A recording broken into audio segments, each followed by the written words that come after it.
कहानी एक छोटे से गांव में रहने वाले वृद्ध दंपति कमलनाथ और सीता की है। दोनों ने अपने जीवन का अधिकांश समय एक छोटे से खेत में खेती करते हुए बिताए। कमलनाथ और सीता के 3 बच्चे थे, 2 बेटे रमेश और पंकज और 1 बेटी शीतल।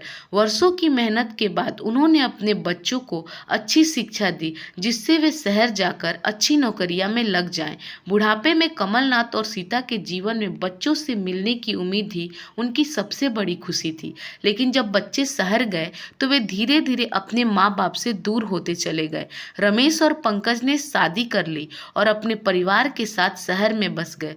शीतल की भी शादी हो गई और वह अपने ससुराल चली गई। समय बीतता गया और कमलनाथ और सीता धीरे धीरे अपने गांव में अकेले रह गए। शुरू शुरू में बच्चे कभी कभार फोन कर लिया करते थे, लेकिन धीरे धीरे यह सिलसिला भी कम होता गया। कमलनाथ का शरीर अब पहले जैसा नहीं रहा था, खेत में काम करना भी मुश्किल हो गया था। सीता की आंखों की रोशनी कमजोर पड़ चुकी थी और वह घर के छोटे मोटे काम भी ठीक से नहीं कर पाती थी।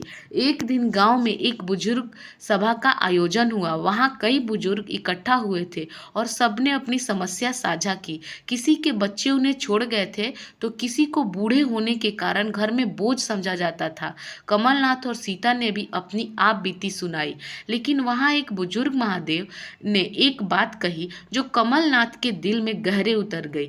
महादेव ने कहा, बुढ़ापा उस पेड़ की तरह होता है जो खुद अपने पैरों पर खड़ा रहकर अपने साए में दूसरों को पनाह देता है, पर अगर पेड़ दूसरों की उम्मीद में जिंदा रहे तो वह सूख जाता है। इस बात ने कमलनाथ और सीता को सोचने पर मजबूर कर दिया। उन्होंने अब तय किया कि वे अपने बच्चों की उम्मीद छोड़कर अपनी जिंदगी को अपने तरीके से जिएंगे। एक दिन कमलनाथ गांव के मुखिया से बात की और अपने खेत के एक हिस्से को गांव के छोटे से किसान के बीच बांटने का निर्णय लिया, ताकि जो लोग बिना जमीन के थे वे उस पर खेती कर सके।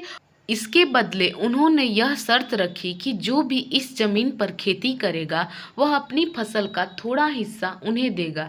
यह सौदा गांव के लोगों के लिए फायदेमंद था और इस तरह कमलनाथ और सीता के घर में फिर से अनाज और सब्जियां आने लगी।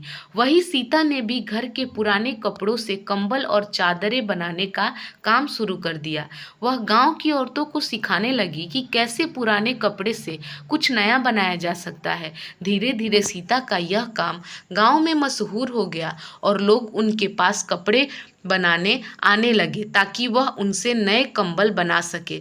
इस काम से सीता का मन भी लगा रहता और कुछ पैसे भी मिलने लगे।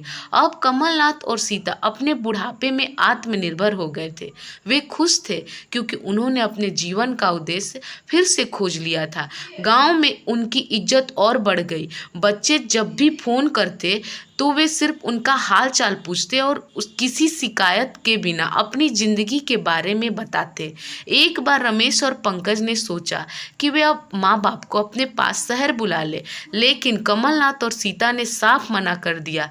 उन्होंने कहा, हम यही ठीक है, तुम्हें चिंता करने की जरूरत नहीं है। हमें हमारे गांव और हमारी जिंदगी से प्यार है। समय के साथ कमलनाथ और सीता का स्वास्थ्य और कमजोर होता गया, लेकिन उनका आत्मविश्वास और दृढ़ता कभी नहीं डगमगाई। एक दिन जब कमलनाथ की तबीयत बहुत खराब हो गई तो गांव के लोग इकट्ठा हो गए। डॉक्टरों ने बताया कि कमलनाथ के बचने की संभावना कम है।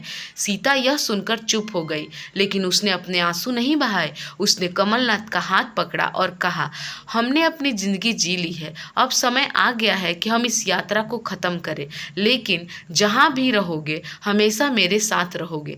कमलनाथ कुछ दिन बाद चल बसे। सीता अकेली रह गई, लेकिन गांव के लोग उसका सहारा बने। कमलनाथ की मौत के बाद सीता ने भी अपनी बाकी जिंदगी गांव की औरतों को सिखाने और दूसरों की मदद करने में बिता दी। उसकी आंखों में अब भी चमक थी जो कमलनाथ के साथ बिताए पलों की याद से आई थी। सीता को हमेशा गर्व था कि उसने अपने और कमलनाथ के जीवन के अंतिम दिनों में किसी पर निर्भर न रह छोड़कर आत्मसम्मान के साथ जीने का रास्ता चुना। यह कहानी सिर्फ बुजुर्गों की नहीं बल्कि उन सभी की है जो अपने उम्मीदों को छोड़कर अपनी जिंदगी के नए मायने खोजते हैं। जीवन में सबसे बड़ा सुख वही है जब इंसान अपने आप को पहचान ले और दूसरों की मदद करते हुए अपनी खुशी को तलाशे। इस तरह कमलनाथ और सीता की कहानी एक उदाहरण बन गई कि उम्र चाहे जो भी हो, आत्मनिर्भरता और आत्मसम्मान से बड़ा कोई सुख नहीं। दोस्तों, अगर हमारी वीडियो पसंद आई हो तो एक लाइक करें और चैनल को सब्सक्राइब करें।